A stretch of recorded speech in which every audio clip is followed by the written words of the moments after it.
레이아웃의 이제 스타일들을 몇 가지 조정을 해 봤어요. 음, 다른 거 하기 전에 이제 여기다가 이제 동작 기능을 하나 더 추가를 해 보도록 하겠습니다.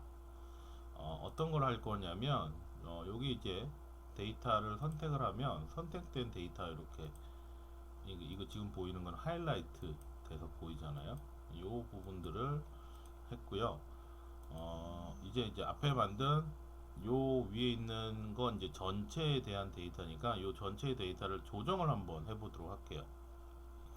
자, 어떻게 할 거냐면 가격 트렌드에다가 기간 값을 한번 추가를 해 보려고 합니다. 기간을 필터로 한번 넣어 보려고 해요. 날짜 범위만큼 필터 값을 정의를 해 보려고 합니다.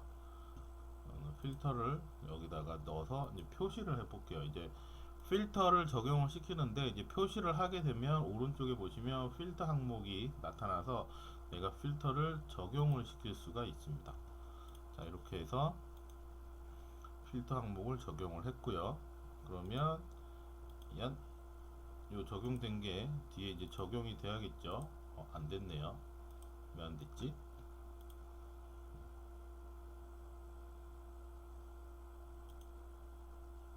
적용시켜 볼게요.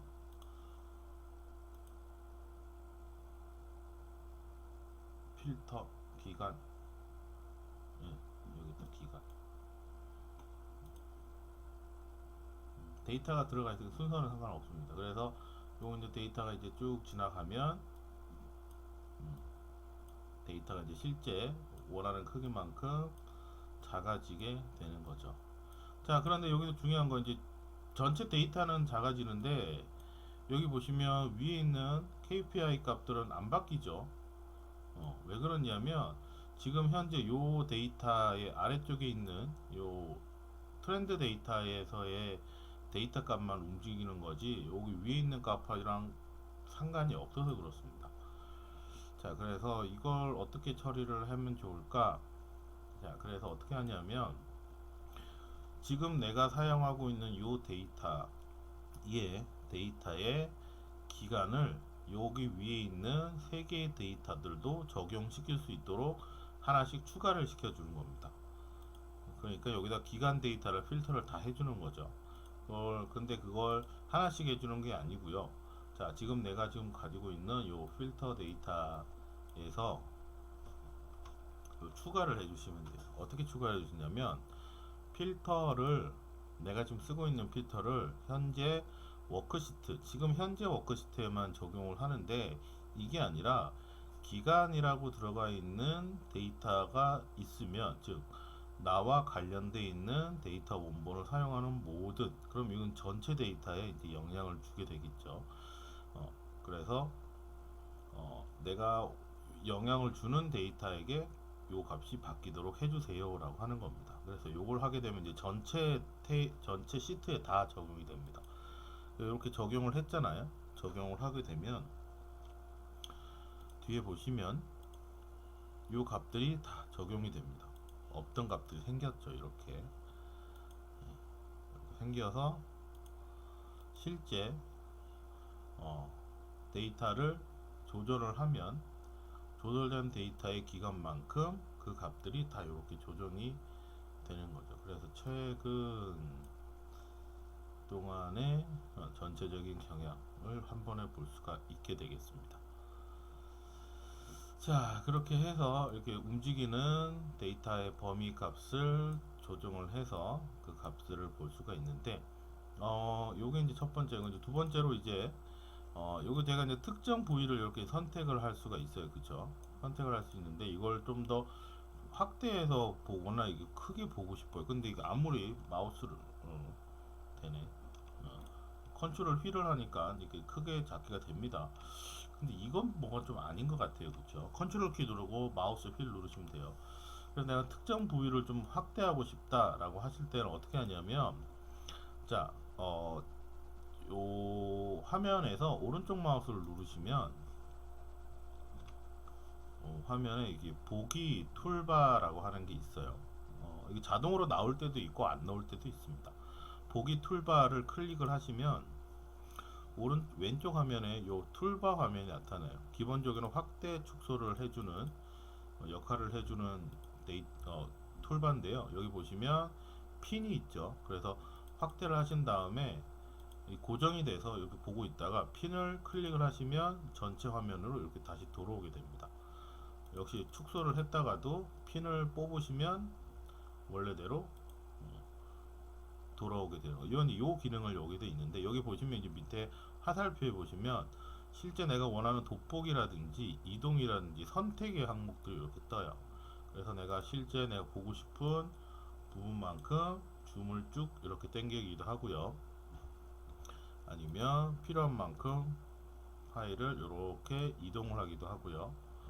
그 다음에 내가 필요한 데이터가 있으면 스퀘어로 선택을 하거나 아니면 원의 값으로 선택을 하거나 아니면 자유곡선처럼 나 요만큼만 만들어 주세요 이렇게 해서 자유곡선으로 선택을 하거나, 이런 선택제를 이제 고를 수가 있게 됩니다.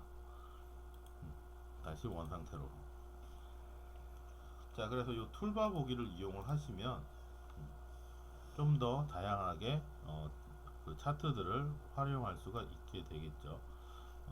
여기도 필터도 마찬가지. 여기 자세히 보시면 필터 원래 값으로 이렇게 돌리기 같은 기능들이 깨알같이 좀 숨어 있어요. 숨어 있으니까 그것도 볼 수가 있죠.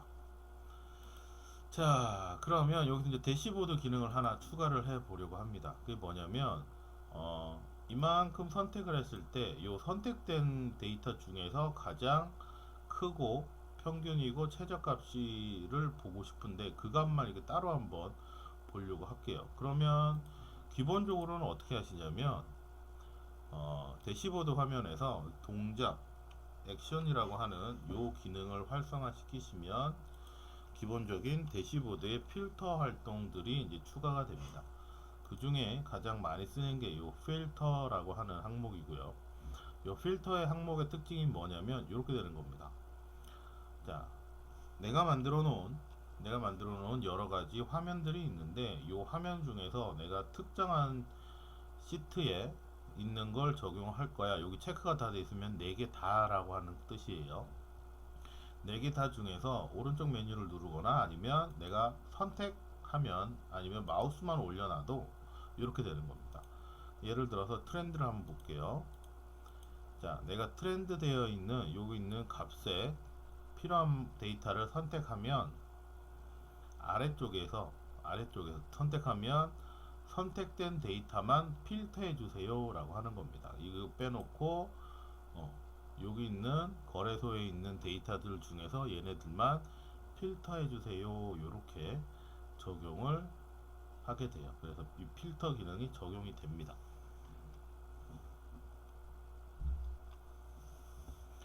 자, 이런 상태에서 필터를 하죠. 추가를 하죠. 됐나? 한 번 더 확인. 됐죠?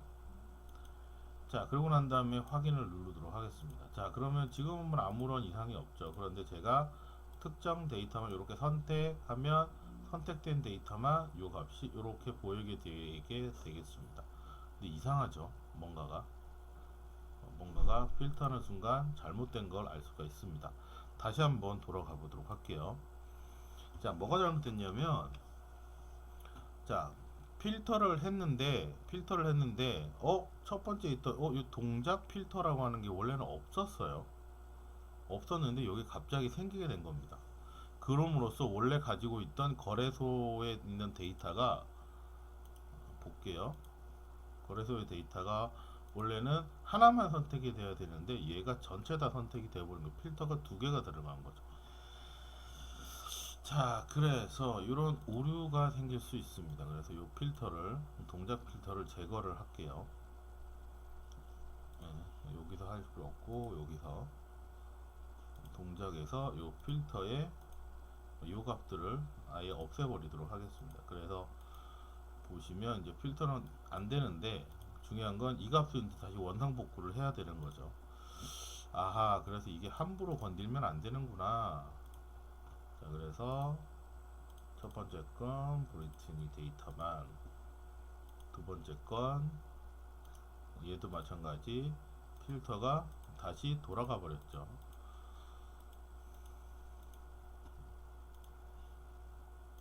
세 번째도 텍사스 웨스트 텍사스 서부 음질류도 이렇게 처리를 했습니다. 그러면 얘네들은 가만히 있고 새로 값을 요만큼만 선택을 했을 때 얘만도 연락을 줄 수 있는 애가 없을까? 그래서 그 값을 새로 하나 만들도록 하겠습니다. 새로운 시트에다가 거래소별로 최대 최소 값을 볼 수 있도록. 자, 그래서 어떻게 할 거냐면 올해 가지고 있던 항목들을 그대로 사용을 할게요. 그래서 항목들의 최대 최소 값을 그대로 쓰는데 어떻게 쓸 거냐면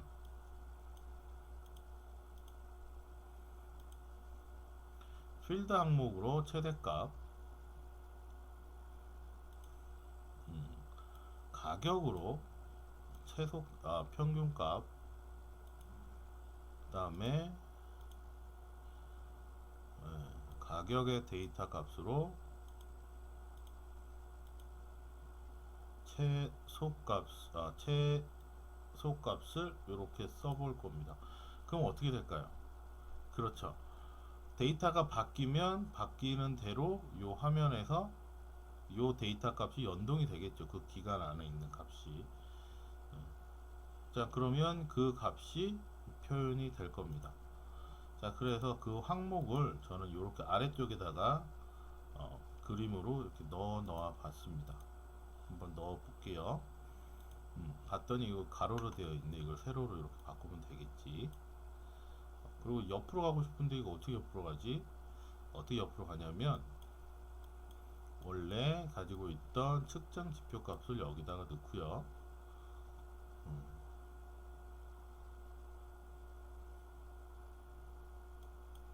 집게 얘네들은 아닐 거고 아이고 다시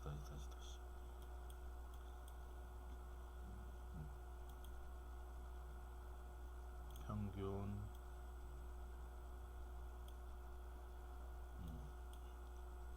이렇게 넣으면 안 되고 지표 값을 넣고 측정 값을 넣고 여기 최대 하나 한 번 더 집어넣고 요 평균 또 한 번 더 집어넣고 요거 최소 요 값으로 처리를 하겠습니다. 카운트 필요 없고 집게 앞에 되어 있는 이 두 개 다 필요 없고요. 데이터는 텍스트로 이렇게 표시를 하겠습니다. 얘 왜 올라가 있니?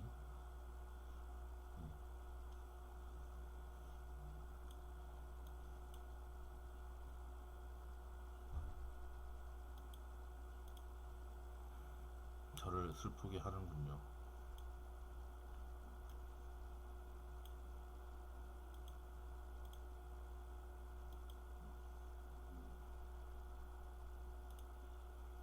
왜 나를 이렇게 힘들게 하는 거니?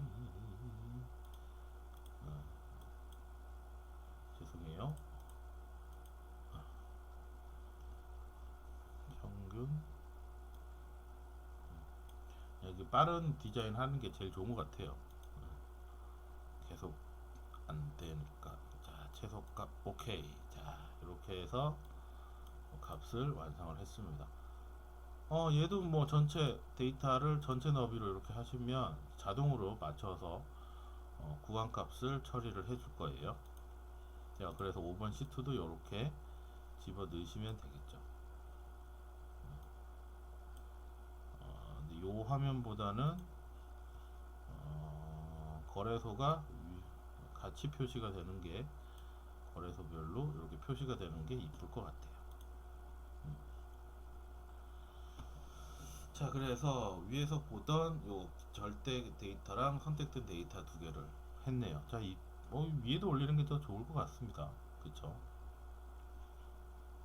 이름을 좀 바꿔도 되겠다. 이 시트 이름도 한번 바꿔볼게요.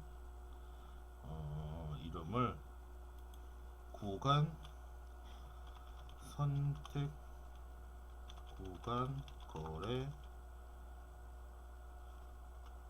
소 가격 뭐 이렇게 임의대로 가격 임의대로 한번 완성을 해봤어요.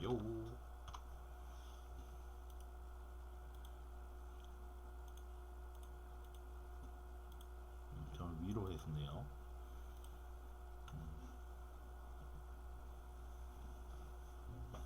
자, 이렇게 만들어도 되는데 이불로 이렇게 만든 겁니다.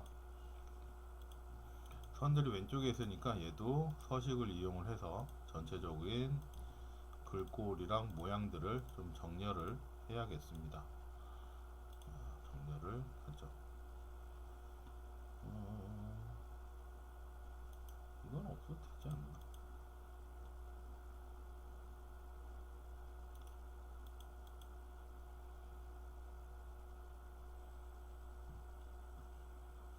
아니에요. 그냥 그대로 갈게요. 자, 이렇게 해서 세 개의 데이터를 이용을 했고요. 이제 마지막 이제 선택을 하면 선택된 것만 여기 바뀌게 바꾸도록 할게요.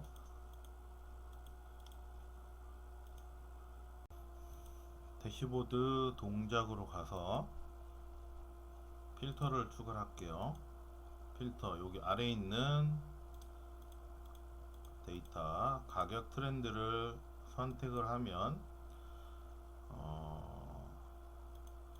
다른 거는 가만히 있고 요 선택 구간 거래소 가격만 필터돼서 데이터를 보여주세요. 이렇게 바꾸도록 하겠습니다. 그럼 어떻게 되냐면 요 구간만 선택을 하면 선택된 데이터 구간만 요 값을 볼 수가 있겠네요. 이 글씨 너무 큰가? 디자인은 너무 어려운 것 같아요. 이거 한 14 정도 이렇게 12 해도 되겠다. 글씨를 조금 작게 해봤어요. 그래서 선택된 구간만 그 데이터 값이 보여줄 수 있도록. 자, 그래서 최근 데이터를 보면 여기 보면 마이너스가 된 적이 한 번 있었죠. 그래서 선택 데이터 중에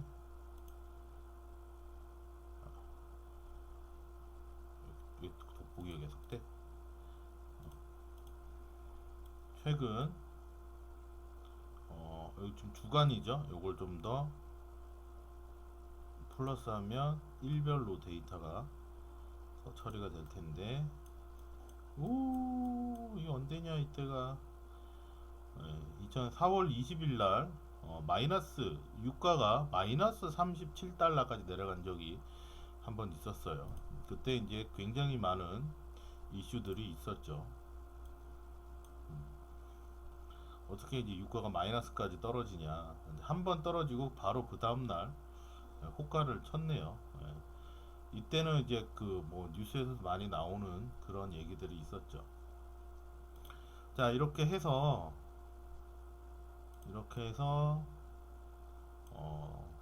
전체 화면을 구성하는 내용들을 한번 봤습니다. 자, 여기다가 하나 더 추가해 보도록 할게요. 아까 여기 보시면 좀 밑에다 있는데 여기 글자 같은 거 하나 써놨죠. 여기도 한번 이 부분을 더 추가를 해 보도록 하겠습니다. 그게 뭐냐면 왼쪽 화면에 보시면 왼쪽 아래쪽에 이렇게 보시면 여기 보시면 이제 여러 가지들은 텍스트가 글씨를 그냥 창을 넣을 수 있는 것과 이미지를 불러올 수 있는 것과 그다음에 웹페이지를 이렇게 연동시킬 수 있는 것, 그냥 빈 스페이스를 이렇게 하나 갖다 놓을 수도 있고요. 추가적인 확장을 할 수도 있는 기능이 있습니다. 그 중에서 저는 여기다가 그냥 출처를 위해서 텍스트 창을 하나 이렇게 가지고 왔어요. 그래서 여기다가 최대한 이쁘게 한번 써보려고 하는데 잘 안되네. 그래서 데이터 출처는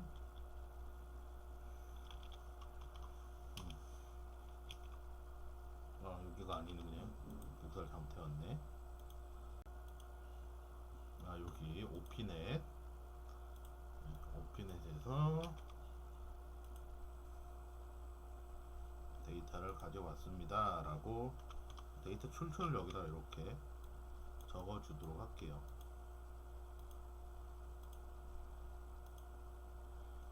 한글 폰트가 그렇게 막 이쁘지는 않네요. 자, 한글 폰트가 그렇게 막 이쁘지는 않은 것 같습니다. 데이터 출처 이런 식으로 값을 넣을 수가 있겠네요. 뭐 예를 들어 기름 그림 같은 거 한번 갖고 와 볼까요? 예를 들어서 오일, 기름, 원유, 원유죠, 원유 그림을 가져오면 예를 들어서 여기 있는 세로니까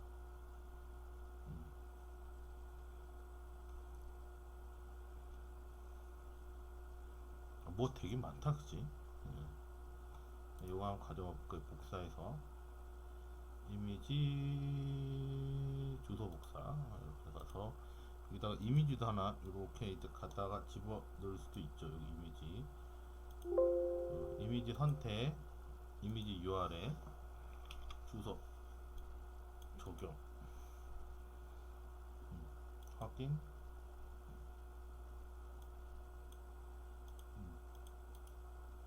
이미지 편집이 안 들어가.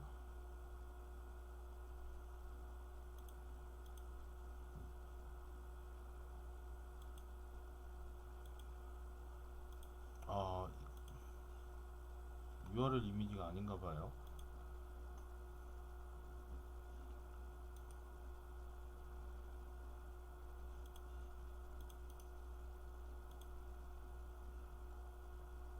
응? 맞는데.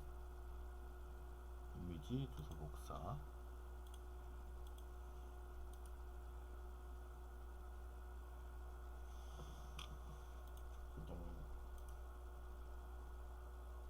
동안에 오! 잘못됐어. 잘못 나왔어.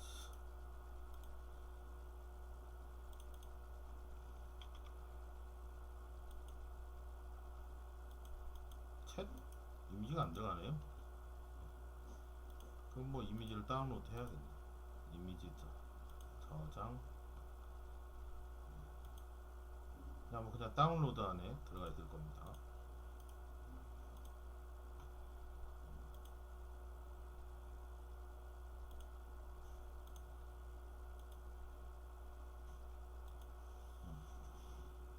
마이크 소리가 잘 안 들린다고.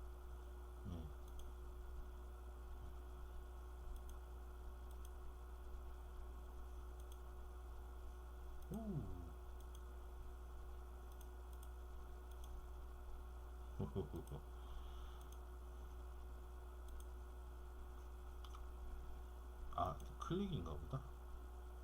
자, 이런 식으로 해서 그림이나 뭐 필요한 내용들도 더 추가를 해서 볼 수 있을 것 같습니다.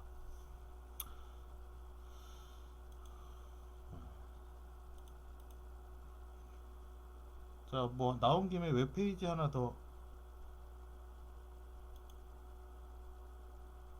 대시보드 제목 타이틀 하나 넣어야겠네요. 이제 생각이 났습니다. 자, 그래서 제목도 여기다 넣죠. 이름, 국제유가 가격 변동 대시보드 빵 하고 이쁘게 만들어 봤어요.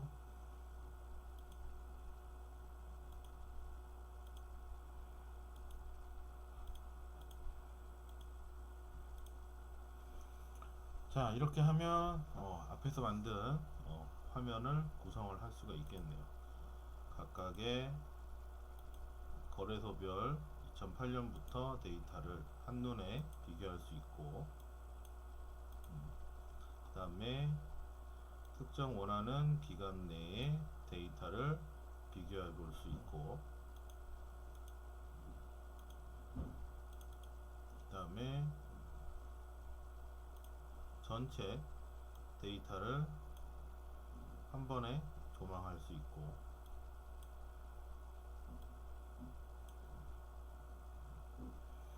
자, 이렇게 해서 한 화면으로 구성이 되는 대시보드 화면을 완성을 해 봤습니다. 자, 이거 제일 중요한 거 이제 저장해야 되죠. 저장 태블로에 이제 저장 누르시겠습니다. 저장하실 때는 한글 문서보다는 영어나 어, 영어 이름이 더 좋다고 그랬죠. 그래서 숫자는 영어로 하시고요. 저는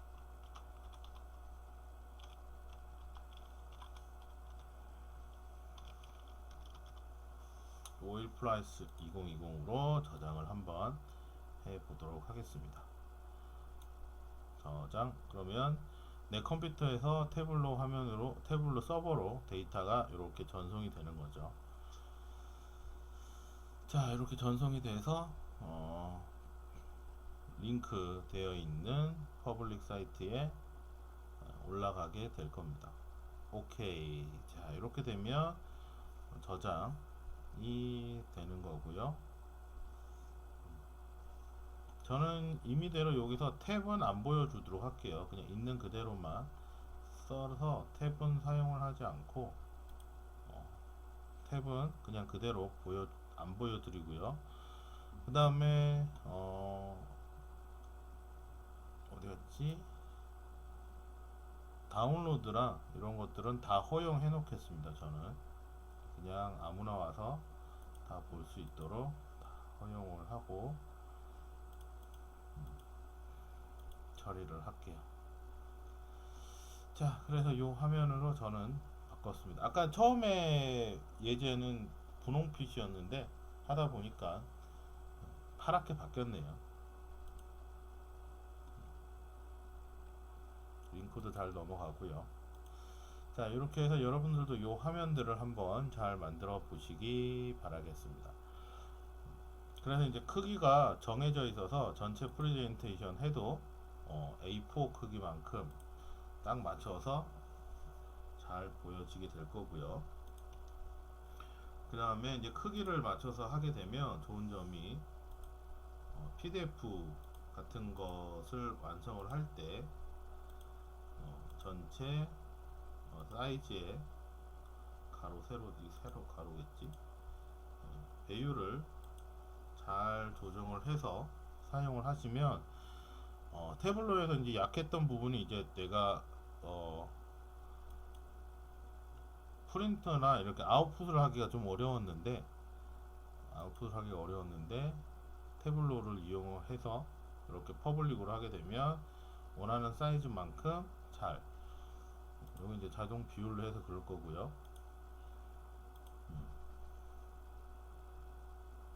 PDF나 문서로 이미지로 잘 구성원이 될 겁니다.